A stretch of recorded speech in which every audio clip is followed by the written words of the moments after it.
Hi, welcome everybody. I am here with Ifat Gross Ariav. Welcome and thank you for joining me today. Hi. I'm happy to be here also. Thank you. It's great. So I'm going to read your bio and then we're going to get started with our conversation. Let's go. So Ifat Gross Ariav is a managerial therapist who works with CEOs in fast-growing organization on what sits underneath the organizational chart: trust, clarity, and the management operating system, especially as AI reshapes leadership. She brings over 20 years of senior leadership experience in tech, where she built new roles and functions from the ground up and led complex digital transformations. With an MBA, a bachelor's in science, and certifications in the Compass Systemic Constellations, she combines therapeutic depth with strategic business insight. Welcome. Welcome. Yes, I'm ready. Good. So, first of all, we've talked a little bit before we came on the podcast, about the challenges that we have as languages. So, I want to acknowledge you for doing this in English. Thank you. And It's not yes, easy. It's not I easy. I I'm know. breathing right now. I don't know if people can see it, but believe me, inside myself, there is like a whoosh, messy things going on. I appreciate that because English is also not my native language, but certainly, to do a podcast in Hebrew, I think I'll be breathing very heavily as well. So we're going to do this with compassion for ourselves. And it really is a good challenge because every time that we step outside the comfort zone, we allow ourselves to have new experiences and to analyze the beliefs that we have and how they support us and how they limit us. So good for you. Thank you. Thank you. Yeah. Yes. So let's get going. We've known each other just a little bit. We have, at least in this lifetime, I like to say. Yes. And we never know about other lifetimes. Yeah, I feel that And I know you already. Yes. yes, I do too. And I want to talk about how we get ourselves unstuck and how we move ourselves forward and Yes. how it relates to neuroscience and emotions and all those sort of things in the context in our own lives, but also in the context as we're working with organizations. So, my first question to you is, let's go back to a moment where you really truly felt stuck, whether it was mentally, emotionally, spiritually. What helped you? What shifted you out of it? Wow. Okay. So, yes, this is my story is that I felt stuck when I found myself in the same loop again and again in my professional life. Companies invited me to lead big transformation, bring new strategy to life. And I was always felt like I'm a savior, right? So Mm, they trusted me and placed many expectation on me. And also I placed it on myself as well.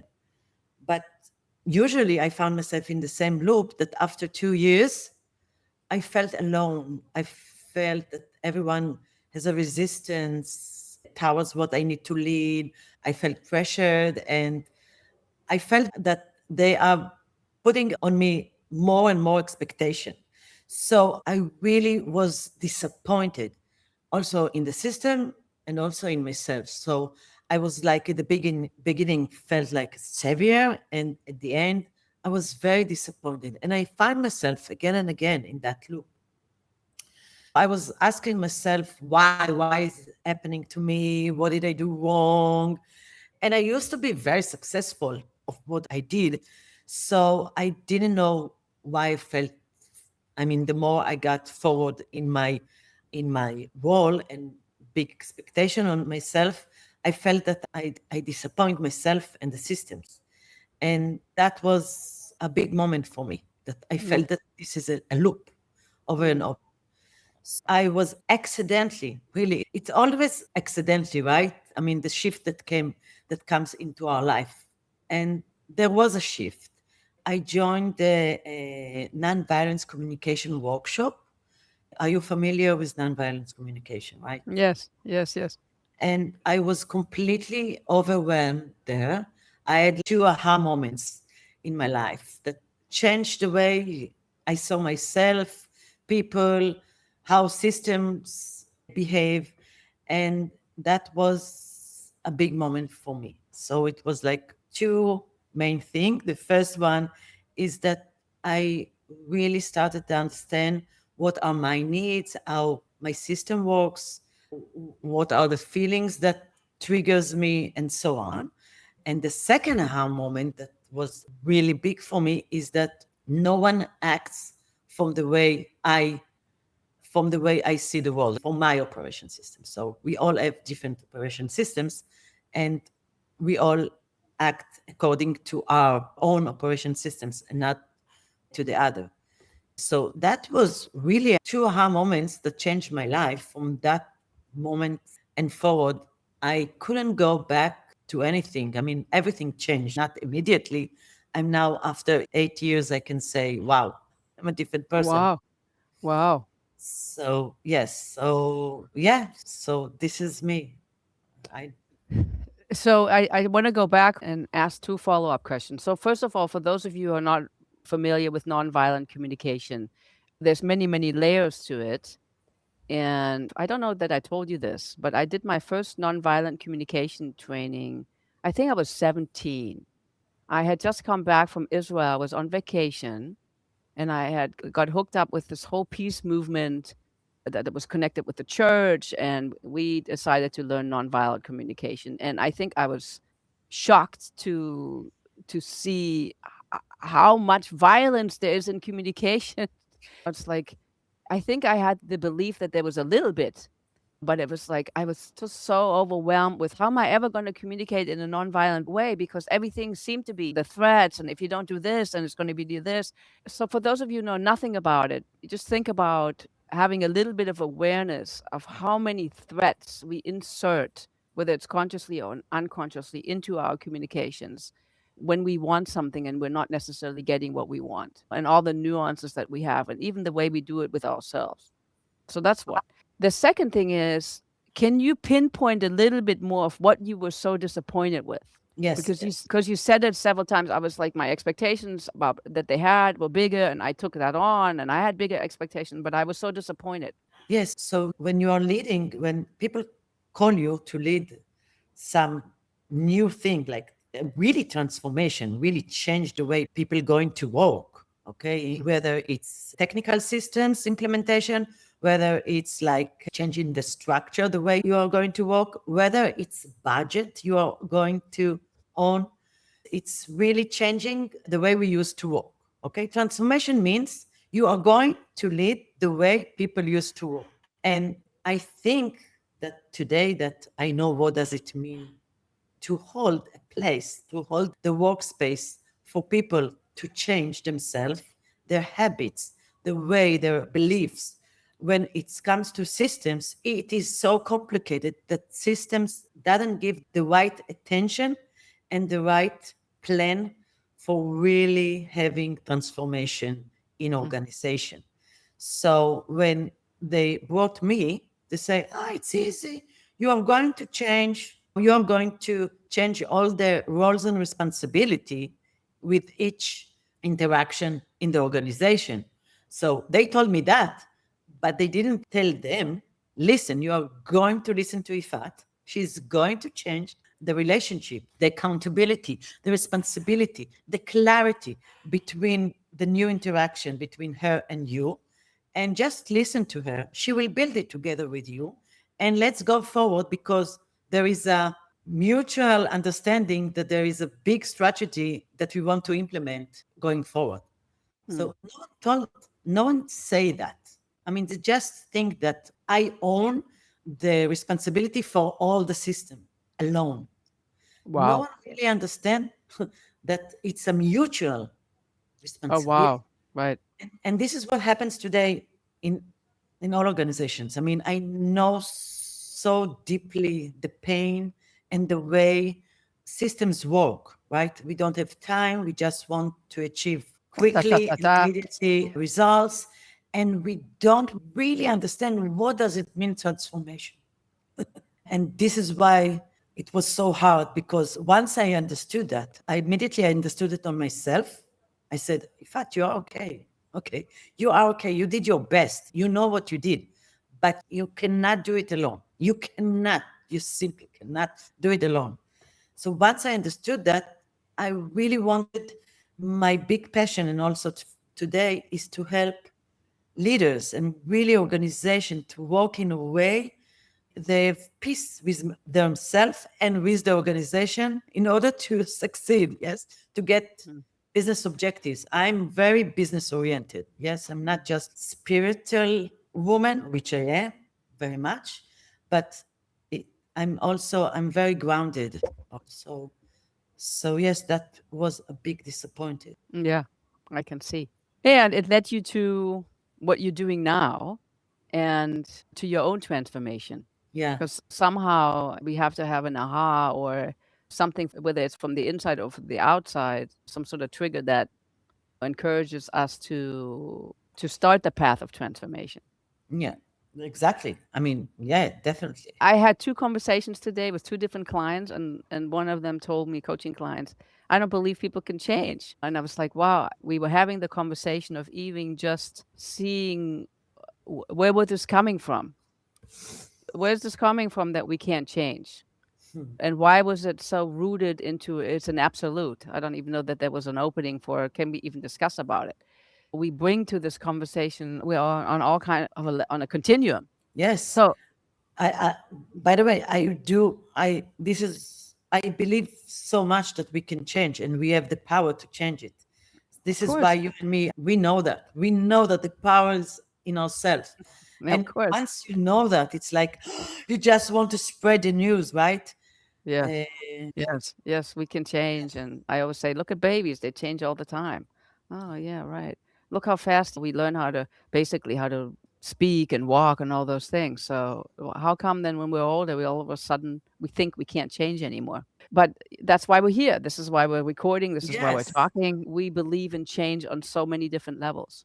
Mhm, What do you think was if you can, mhm. the 1 or 2 things that really got you excited that you wanted to change? What did you see there? So you had the nonviolent communication training and you're like, "Oh, I'm doing this kind of work and now I want Ah, to go." What was it? What was the, "Oh, wow, here I see something else for myself." so I realized that my interpretation to things were like wrong. They were not the truth.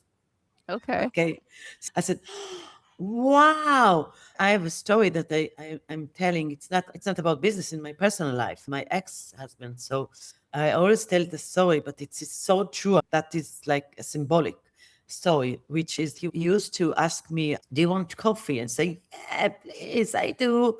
And then he said, okay, just remind me, how do you drink your coffee? When he did that, my face started to look like I express my disappointing from him not remember how I drink Yeah. my coffee because we are like almost 30 years together. So it was like, and instead of sees as a love, how do you say it? I don't know how to pronounce it, like a gesture, as a A love gesture. gesture Yes, yes. from him. I immediately saw my face and say, what happened? What did I do wrong? Why are you disappointing? Thing like that. And that is because I interpretate his not remember how I drink coffee as love, yes, as caring, as understanding who I am, right? And I never noticed that he's a person that doesn't remember. He just doesn't remember. It doesn't has to do with his love to me. Right. So once I started to pay attention that I interpreted many things to my self-esteem. So I'm not being loved, people don't see me, I'm many things, right? Immediately I was reacting as something that tragically I ruined the situation. Instead of him giving me, you know, coffee and just taking care of me, I just ruined the situation because he saw my face, my disappointing, and he didn't want to do it anymore because he knew that if I do coffee, Yeah, right? right. And Right. and so I did it. I immediately started to see things like that.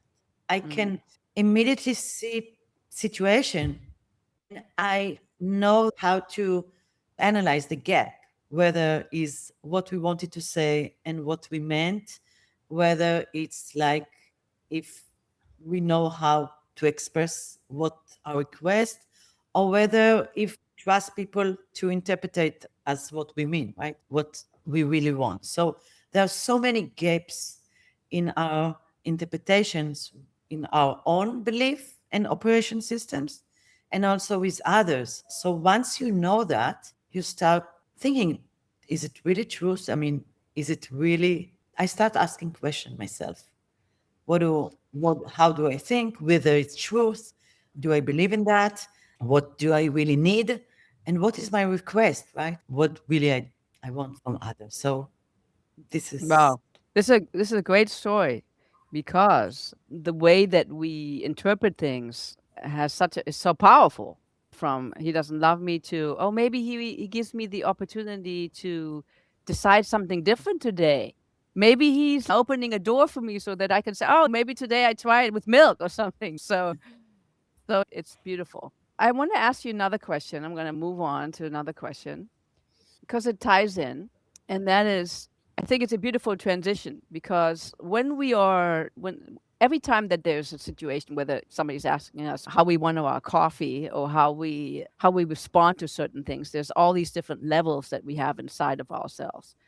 And oftentimes, the part that reacts first is our subconscious and our unconscious. So when you work with this, I work with this. What is and if you don't want to talk about it with other people, you can also answer it personally. What's a hidden belief or emotional pattern that you see when people are appearing to be successful on the outside, and you can sense that they're not maybe is that so successful on the inside. yes. What are you observing? So there is a common hidden belief in that matter, is that my value depends on what I achieve, right? Mm, So successful people often feel they must always know, perform, stay strong. I mean, to stay strong and to say things loudly and look confident. And inside, they are terrified to fail, to disappointed people, to lose control. And this is something I see a lot. There are many patterns and default, like patterns. patterns, right? I did it. Okay. And you did good. Got it. So yeah, I can say personally, I am a strong woman and I like it. Yes, but the way I interpreted strong was really to please people. Mm. Okay, and people didn't know that I have a pleasing system. Wow. No, because I look strong, right? So a strong Yeah. person means he's very confident on himself. So I am confident in some parts, but I was not. I didn't know how to ask for help. Mm. I didn't know to really to connect to my needs.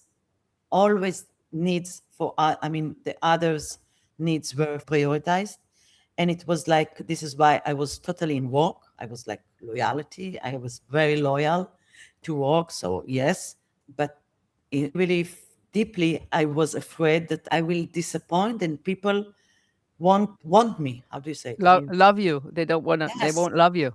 yes, and again, it's always tragic way because I was disappointing. I was disappointed and I disappointed the system. I wasn't so much not to that eventually I did it. So it's always when something is not like there is no alignment between our inner side and outside, there always something happening. And we don't know why. And it's really, this is why I really love my job because I have so much compassion and empathy to the gap, right? It doesn't really matter. I'm strong, but I work also with people that come to me and say, listen, I don't have enough voice in the room. Teach me how to do it. And I say, I'm not sure that the answer is to teach you to yell, right? No, Right. right? So, so So it really doesn't matter what is the pattern. I work with people really to have an alignment with themselves, their inside and outside. And for me, I am still strong, but I need people also to hold me when I'm vulnerable, and I want it. I do want to give, but I also want to get. I want systems, holistic system that really I have balance with my life and my professional life, and I don't need to apologize about it. And so I have many needs in many aspects. So yes, did I answer What? your question? Uh, Uh, yeah, I think you did answer the question. And sometimes I ask myself, as a human species, is there a general sense of unworthiness or we're not good enough that is has all these different colors and cultural connotations that we're basically all dealing with? That if I knew I was enough, 100%, not from an egotistical point of view, but yeah, like yeah. I'm good with all my limitations and all the gifts that I have, that's it. Acceptance, yes, and love. Acceptance, full for love, acceptance, empathy. And if we were coming from that place, I dream of that more and more and more. Yes, Of like, wow, this I is what think we do. yeah, yeah, this is what we do. That everything could coexist and Yeah, yeah, thrive, including businesses, yes, definitely. including innovation and all those kind of things. I think that's basically what runs us. Yes, We can't accept ourselves fully. We can't accept the other. So we're yeah, learning. We're learning how to do definitely. that every day. When you're in that place, whether you call it like not good enough or lack or whatever you experience, however you get triggered, how do you get yourself out of it or to the other side? First of all, it's like a work in progress. Yes, it never ends.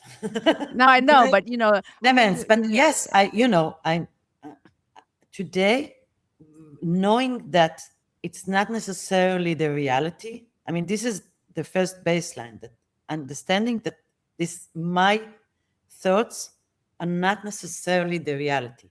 Once I know that, when I get triggered, I say, okay, if I start paying attention, I'm starting talking to myself. Today, it's like quickly happens. yeah, But at the beginning, this is what happened. I had paths, right? I mean, I moved from understanding, first of all, the principle that not everything that you think is true. Then yes, I started to pay attention to things. Oh, I pay attention. Oh, when I started to pay attention when I'm triggered, and I started to ask myself, why? So I started to connect to myself. Once I started to expand and learning and understanding my self operating system, I started to understand what I want to keep and what I want to say, thank you for getting me bye bye. until now. Bye bye. I don't want you anymore. Okay. Mm. So I have also a great story that I tell. I had this kind of habit that I used to when I want to park my car when we go to some concert, and there are many cars and many and there is a traffic. I always have a need to park my car as close as I can to the entrance. And my ex was like completely opposite. Along the why we need to get into the traffic. People just get intense. We have time. What's the problem? And he was so relaxed about that. And I was so pressured and intense. And I asked myself, and every time, the same with the coffee, we went out and I was very annoying. Instead of having fun, I said, now he's going to park 2 kilometers from the concert. And I asked myself, I was asking myself, why? Why you are so intense, Ifat? I mean, you are going out. What's the pressure? And I realized that I have a survival mode. I'm a Mm. woman Mm. and I am a businesswoman. I mean, I'm used to work with men and going forward and to be very strong. And in Israel, in our culture, there's some behavior that you need to show that don't mess with me. I mean, Yeah. don't mess with me, right? Yes, right. So I realized that I don't know how to really fight. I'm not a fighter. I'm a pleaser. I look like I'm a fighter, but I'm not. So the way I can just tell people don't mess with me is to show them that I park like close to the door because don't mess with me. I mean, don't mess. I don't know it. This is how it was like. I mean, and I realized that once I have the tool to say sorry when I don't want something, and yes when I want something, when I started to speak my boundaries, I didn't have boundaries. Mm, So once I started to speak my boundaries, I didn't need to act like that. mm, So mm, today, I don't care where I park. mm, I don't care. I trust myself that if mm, someone will tell me something and I will be in threat when someone, because I used to act like I'm always in a threat. I'm not always in a threat, right? So I have my boundaries. So I started to trust my boundaries. So mm. that was a very, was like, wow, for me. And it was from something stupid, right? Parking in the car, Right. fighting with my ex. That's very important what you said. A, setting boundaries for yourself, and B, trusting yourself that no matter what happens, that you know how to act accordingly into the situation. Yeah. Because a lot of the times we don't know what's happening. Mm-hmm. Okay, so that we a we put the boundaries around, and that coupled that with I can trust myself. I was sitting last night on in my mother's house, and I was sitting outside, and somebody came to visit, and before her, but with my brothers, the three of us. It's like not so that's a kind of rare occasion, and before I knew it, we were talking about my mother dying, which was a few meters from where we were sitting, and it's like that quick that we get triggered. And at the same time, as the conversation was going on, I was like, "Oh, look at that! You guys you were triggered about something, about little mini triggers, which when we're with our loved ones or siblings or Yes. kids, that happens faster." Yes. And at the same time, I was coaching myself because I knew that I was being triggered. And then the immediate emotional response, biochemically, there's nothing we can do about it. It's like, bang, we have a feeling. But then our interpretation, I do have a choice about it. And so then I can decide what interpretation I want to get stuck with. And I think eventually I just said, I'll just let it go. It just like, it's like, oh, okay. I can see that you got a little bit of a wave there. It's like, okay, hi. And I just moved on. So, and then that was it. Yes. So, and it all starts with your willingness. So, for those of you who are listening and hearing our stories, like it all starts with your willingness to stop and take a look at what is going on with you. What are you experiencing? And then deciding and even believing that you have a choice of how you interpret what is experiencing to you, what's happening to you, or what you're experiencing emotionally. And with that, if you have that basic premise, whether you're good with it or you want to start to practice it a little bit more, a world of opportunities and choices and different ways of looking at the world is coming at you. Definitely. Yes. Because, and I say one more thing, is you're moving with that, we move ourselves from victimhood to things Mm, are happening to me and I can't do anything about it, to exactly. I'm now being creative and I'm in charge of my life and the way that I experience myself. Bull. This is in Hebrew. Mm. Right. And that's what you are all about. That's what I'm all about. That's what we're working towards. That's what looking to help people to see that, do that, practice that more. And for me, it's like that's the only way. Yes. And it's very important. It's not academic, it's not something Mm. in our mind. It's something Right. that we experience and we pay attention and goes over and over again. So it's a combination, understanding the principles. But once we understand that, it's all about practicing. Right. Right. It's all about practicing. Well, we've talked for a while, and obviously we go on and on and on. But I do want to wrap it up for today. Is there something that you want to say before we end? Leave people with like a golden nugget. I know the point that when people say, you probably say that because it works for you. For me, it doesn't work. And I know when people say that. And I want to tell everyone, first of all, we can do it, everyone. But we cannot do it alone. At the beginning, we do need help. We do need Mm, help. I mean, it's not easy. Of course, it's not easy. We are asking to do it in ourselves when the life is so crazy and it's getting more worse in its craziness, right? And we want to say, oh, now I'm going to change my habits, my inner beliefs. So hard. And this is what I want to say. We all need help. But it's not for life. It's for holding with you together the belief that you can do it and how to do it. So give you also a belief, a place to practice, and tools to do that. So yes, we cannot do it alone, for sure. No, nor are we meant to do it alone. Yeah. It's like we're not alone on the planet, so, it's like together. If you feel inspired and you want to learn more about it, there's going to be information in the show notes, and maybe we even put like some reference about nonviolent communication or the journey that the two of us are on and bringing more and deeper of this kind of work to the world. And I want to thank you for coming and being with me and doing it in English. You did it. I did it. I You did did it. it. Now let's see how it works. Yes. It works. It works. Ah, It works well. So thank you. I enjoyed it very much. I mean, it flew like It's easy. quickly. Yeah. Yeah. So thank you for those of you Thank watching, you. listening.